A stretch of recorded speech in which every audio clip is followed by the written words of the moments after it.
How to check if someone is using your Instagram account. Hello everyone, this is Sabrina here to help you today. So, without any further ado, let's get right into the video.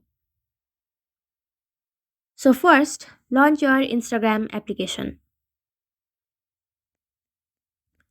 Then, go to the menu bar from your bottom right corner. Then, from your top right, go to the menu bar. After that, go to Account Center.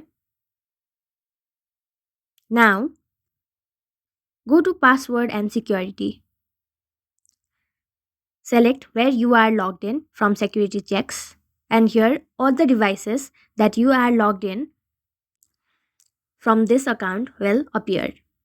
If you find anything suspicious, you can simply tap on the device and select the device to log out.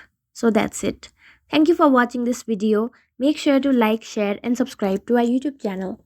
If you got any question, comment them down and I'll catch you in the next one.